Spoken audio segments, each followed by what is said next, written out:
Hey YouTube, how you guys doing? First of all, before I start, I want to say this is going to be a long video. I have a lot of stuff to say, before I actually get to the review. So, first thing, I am tired. I was supposed to go to a water park today, and my brother, I didn't really feel like going. My brother didn't want to go alone. Obviously, that's no fun, so he asked if I could come, and I said, yeah. And then, turns out he doesn't want to go either, so I basically woke up early, for no reason. So, excuse me if I'm a little, run down in this video. Second thing is, school is starting, Tuesday. So, the stream of videos isn't going to be as constant, but I am going to get at least, like I usually do, a video at least every, 2 weeks. Obviously, I do it more than that, but, I'll keep it going. And I'm excited because I'm going to be starting a series here on my channel, and it is going to be called, I just pulled this title out of my ass, basically, The Classic Maiden. And Classic Maiden is going to be a series in which I talk about the 7 Iron Maiden albums released in the 80s.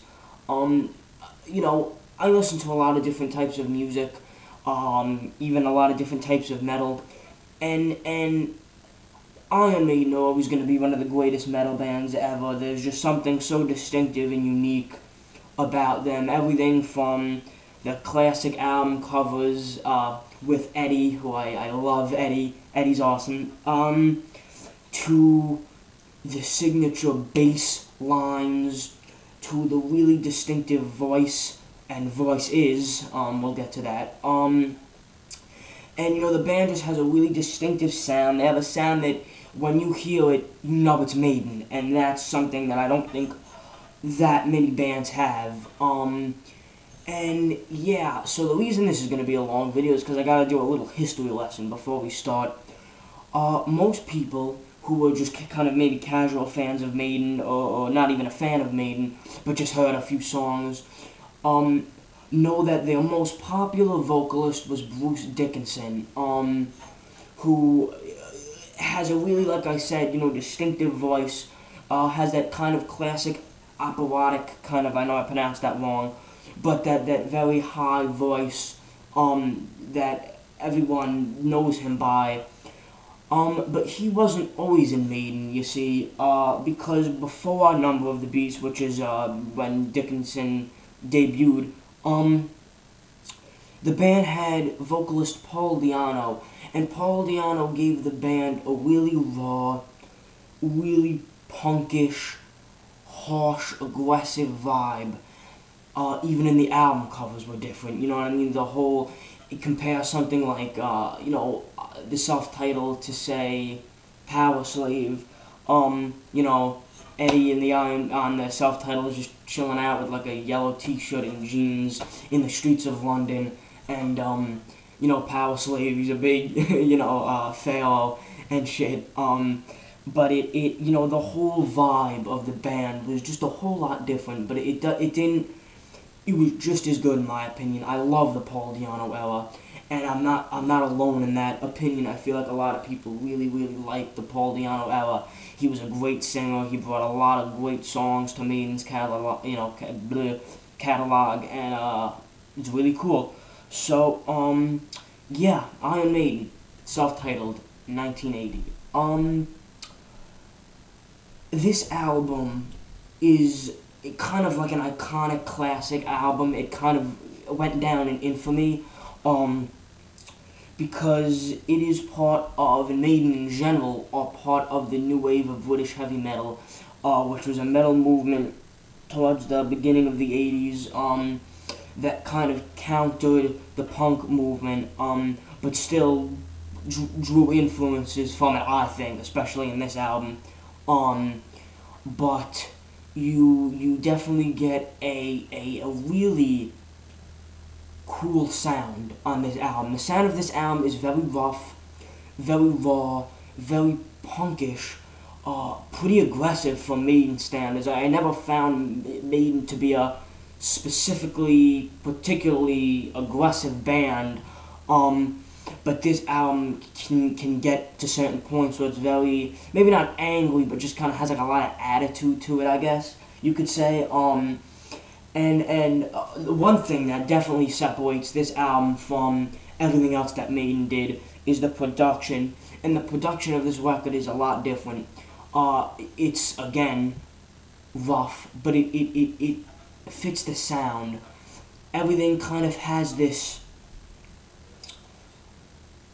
brittle, maybe, I guess, if you want to describe it like that, kind of sound. It's not as full, it's not as crisp, it's not as clean as the later albums would be. But the thing is, it doesn't need to be.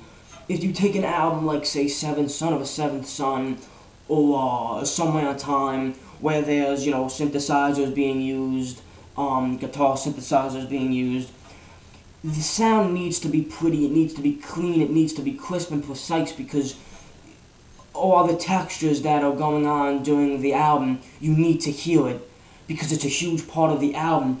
This album, straightforward, just upbeat, kind of in your face musically, and the production is perfect for the album. It fits it very, very well. So the production's great, but the thing is, you can still hear everything. You can still hear the bass, and when it comes to Steve Harris, you need to hear his bass, because Steve Harris is like, he's just a phenomenal bassist. One of the best, I think, metal has to offer. The guitar tone's very good, very vintage sounding, very crunchy. Oh, and by the way, before I go on, Maiden Slave, a really cool review on YouTube. I should have said that in the beginning, because I'm in a flow here and I kind of just fucked it up. But Maiden Slave's a really cool reviewer, and he gave me the idea to do this Maiden series, although he actually did every Iron Maiden album, so I'm gonna link his channel. He's just a great reviewer. So Maiden Slave, he's a badass. And he does other stuff besides just Iron Maiden. A lot. He did the Big Four of Thrash, the Beatles. He's almost done with the Beatles. He's starting Led Zeppelin, a few other bands. So check Maiden Slave out. Anyway, the guitar tone, yeah. The guitar tone's very crunchy, very vintage, very kind of thin, but in a good way. I know that really doesn't make sense. Usually people describe thin as a bad thing, but somehow it works for the context of this album. Vocals. Like I said again and again and again, Paul Di'Anno, raw, punkish, and he has a very attitude-y kind of, what's the word I'm looking for?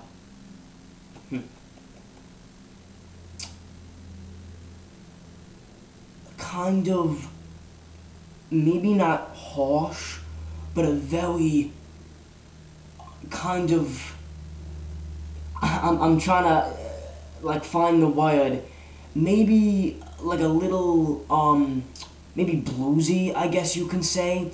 Kind of has like a lot of attitude with his voice, and it definitely fits the sound very well. Sorry about that, I kind of had to like gather my thoughts. Like I said, I'm fucking tired.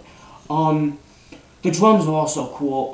The drummer for this album was Clive Burr, who was the drummer for the first 3 Maiden records. He definitely fit the style very well. Simple, but in the good way. You know what I mean? He used really good fills. He uses a lot of like deviation from the hi-hat to the ride cymbal, which I like a lot. I think that's really cool. And he fits the sound perfectly. Another thing that's really good about this album is the variety. It's 8 songs, 9 songs if you count the version that has Sanctuary on it, which I like because I love Sanctuary. It's a really good song. You get the upbeat, kind of just kick to the teeth songs like Prowler, Sanctuary, Iron Maiden, self-titled track, Charlotte the Harlot, and Running Free. But then you have the epic, which is Phantom of the Opera, the instrumental, which is Transylvania, and the two softer, kind of melodic, hazy, dreamy sort of songs in Remember Tomorrow and Strange World. So as you can see, the album in just 9 tracks covers a lot of ground. You know, there's certain songs that are catchy, there's certain songs that are really technical, like Phantom of the Opera and Transylvania, and there are certain songs that are kind of soothing and kind of bring you down from the adrenaline rush that the album is providing. All of Remember Tomorrow and Strange World. The flow is also really good because it kind of ties into what I just said, but it seems like just when, like for example, the first 3 songs, or 2 if you don't have Sanctuary and Prowler are just like boom, boom, like 1-2 kind of thing. Really, really fast, really raw and has a lot of energy. And then all of a sudden, Remember Tomorrow comes in with this really melodic guitar lead, great bass, really soft drumming, and really heartfelt, awesome vocals from Paul Di'Anno. And it's like right when you're reaching that peak of like power from the band, they just kind of bring you down. And that's something I always thought was really cool about this album. And it's just great. Again, production is, it's interesting, it's different, but it fits the sound very, very well. The bass tone, that's a cool thing.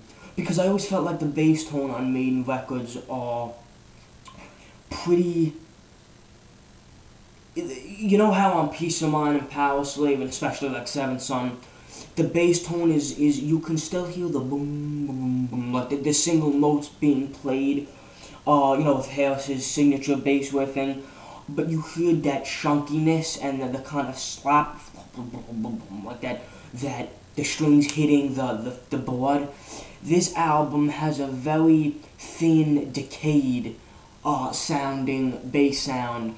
All you hear is these kind of, almost it's sort of, the bass is sort of like a haze in the production, but again, it couldn't fit the sound better. The way the bass was recorded, I think gives the album a unique edge, and it definitely fits the style and sound of Iron Maiden in this particular release.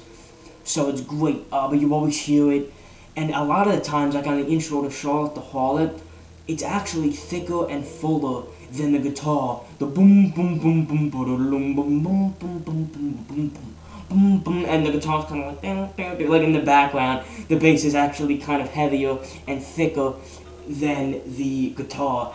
So yeah, favorite songs on this album, I really can't choose. I like them all. Least favorite, Running Free. It's a good song. It was the band's first single, so it's kind of like a piece of history, but I don't feel it is as good as the rest of the album. Again, not bad, definitely not bad, but I like it better live. But even live, the song never really did that much for me. I know people are gonna call me crazy, but I don't know, I'm just not such a huge fan of that song. So, I'm gonna give this album a 9.5. I really, really like this album. It's definitely an extremely unique album, a great debut, one of the best debuts ever, I think. It really kind of showcased what the band was capable of, but at the same time was, Jesus, what, 14 minutes, holy shit. Anyway, I thought we were on like 11 or 12, man. Anyway, I'm gonna wrap it up. Rate, comment, subscribe, share with your friends. I'm gonna be doing Killers either later on today, maybe to just get the Paul Di'Anno era out of the way, or tomorrow, maybe later on tonight. I don't know. Who knows? Thank you guys for watching. Check out Maiden Slave's channel below. You guys are awesome. See you guys next time. Up the irons. Did I really just do that?